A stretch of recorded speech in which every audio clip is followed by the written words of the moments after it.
Hi Stampers! Today I'm going to share a card that I showed in my recent mystery stamping challenge. These kinds of challenges are so much fun and it keeps people engaged and keeps them stamping. Welcome to Stamping with Diane. I'm Diane Evans and I'm an independent Canadian Stampin' Up demonstrator.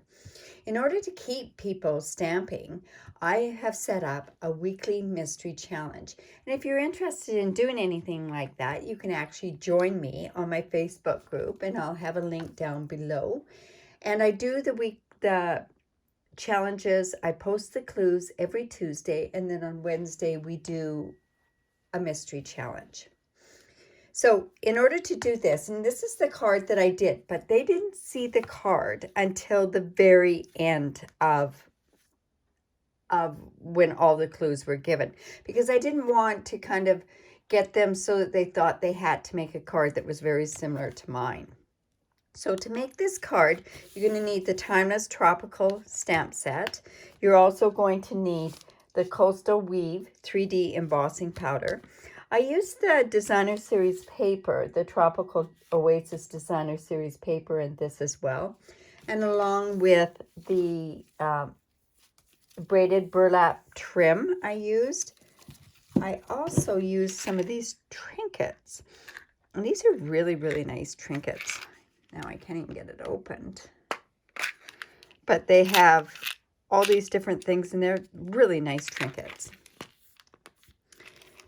And how I made this, or how they started doing it, I gave them the card base size. So I said 5.5 by 8.5, and to score it 4 1/4. I told them to cut a piece of Designer Series paper and to cut it 4 by 5 1/4. And then I had a piece of Whisper White that was 3.5 by 4. And I cut this out actually. I cut it out with a stitched frames or stitch shaped dies, and I also used this the Stitch So Sweetly dies. So that's what I have there. So when we went through the challenge, I would tell them when to do it and what to do with it. And one thing that I did want to show them, when I came to the image that they stamped, I said that they could either color it, they could do different things with it. So when I went to do my card at the very end, I showed them other techniques that were there. So we're going to actually use the markers on there. One thing I did tell them to do was we went and put this through on the embossing folder. Now this is the side I'm going to use, so I used the opposite side. And I'm going to just run that through on the embossing, or through on my Big Shot. Okay, and that's done. And it's got a roughed up edge, and unfortunately you're not going to see this as good on here, but I will show you on another card at the end. And then I just took a sanding block, you can take sanding paper, and I just went and rubbed this. And although you don't see it that much, there's definitely, you can see where I've sanded off some of the colors. I don't know if you can really see that closely, but it was just to give a different effect on there. Now at this point, I went and I told them in their clues, I went and I said to them, I said, now you can go ahead and put this down, or you can wait until the clue number 8. And that was because on clue number 8, it had to do with the ribbon. And some people prefer to have the ribbon put all the way to the back of the card. I'm not going to on this one, so I can go ahead and adhere it on there. This Tropical Designer Series paper is really, I didn't open it up until just recently, and I'm really impressed with the patterns that are on there.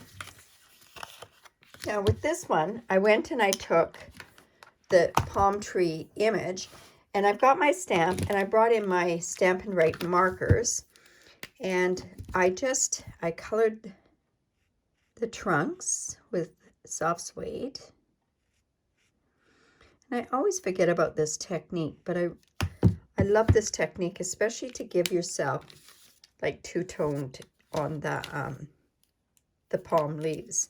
And then I took, this is Pear Pizzazz, and I went and I colored all the leaves on Pear Pizzazz.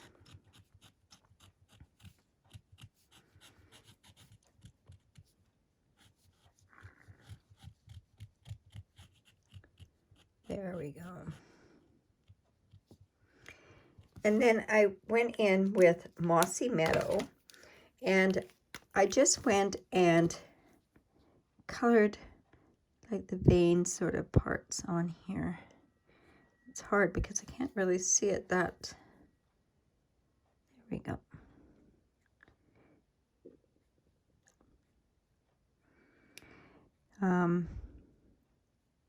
This is a really good technique if you have the markers, but you don't have all the colors of the on the stamp pads. Then you're going to take this. This is a very, very old technique. You're just going to take this and you're going to huff on it. So I'm just going to blow on it. And all I've done is I put some moisture onto the stamp or onto the ink so that I can stamp it. And hopefully I have enough hot air there. There we go. And see how it just gives a different sort of texture and different colors in the palm leaves there. And I took this piece here, and I hope I can get this on straight. I used my Mossy Meadow. Now, if you don't have the Mossy Meadow color, what you can do is go ahead and use these markers and just ink up on the words. And the words on here is, "May your birthday be memorable." And hopefully I can get that in the middle. It's hard with the camera right in the middle.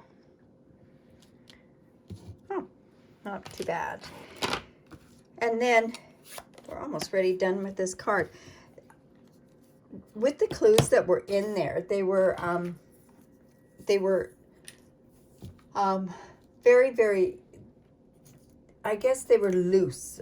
I don't know if that's the right word to say. They led an awful lot to the desire, because most of the ladies went and did their card as a portrait, where I wanted to show them that they could do it also as a landscape.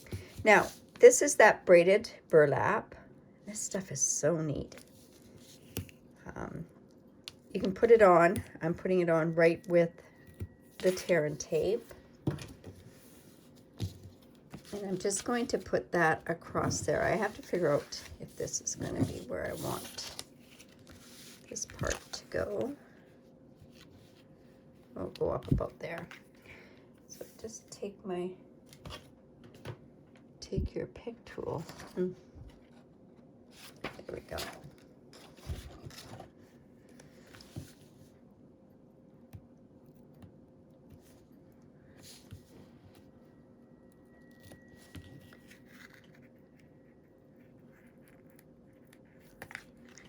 Not leaving the tape on the ribbon like I want to.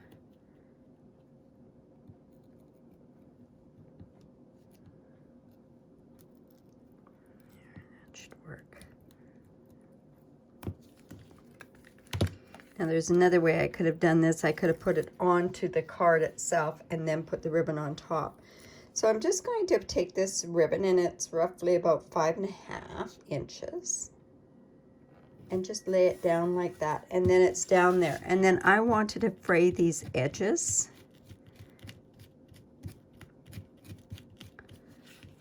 And so I just did that to either end. Another thing that you can do with this ribbon, excuse me, is you could cut along here, and then you can kind of pull it off. So I'm just going to pop those up with dimensionals.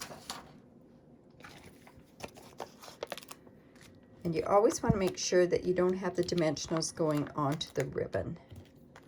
So this should be in such a spot that it's not going to go on the ribbon. I'm just going to put that up there. This sentiment can go over here.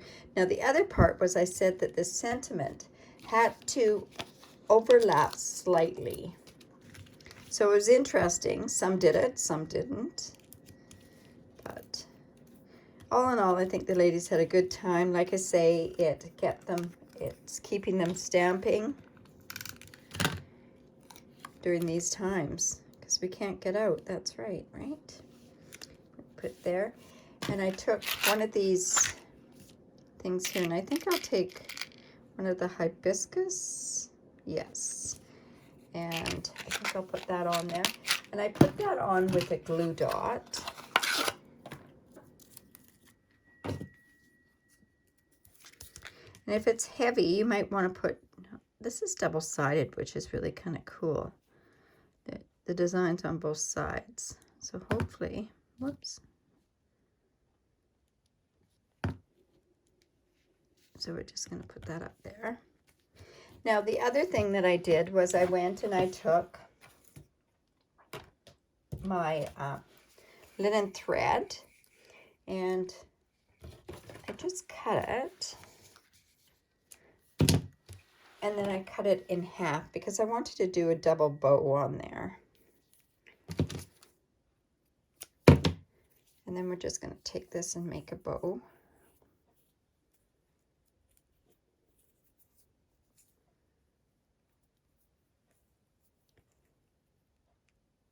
There we go.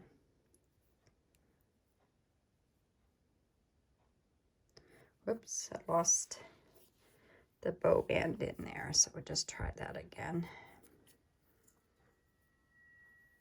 There we go. And we'll pull this down.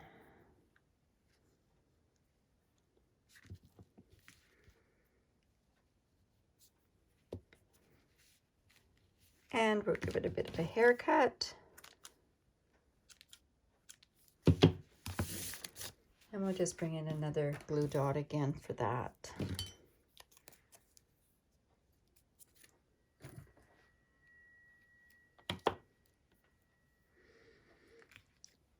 And just put it onto the back of that.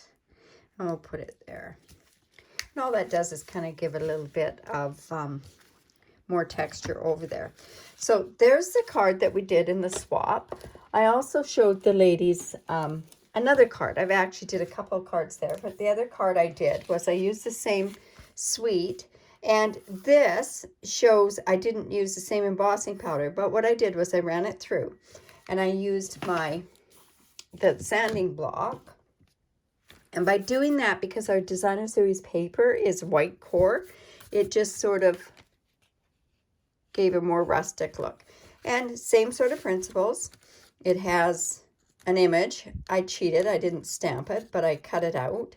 I used ribbon. This is the ribbon that I put behind. My sentiment is overlapping a little bit and an embellishment on there.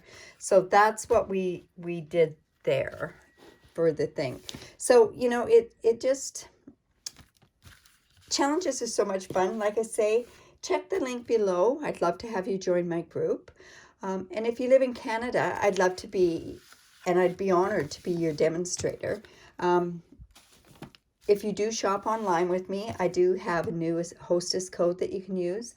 I always send out free tutorials every month for anybody that does put through an order. And for any orders this month, I have another tutorial that I'm also giving away. And I have a bunch of online classes that are going on.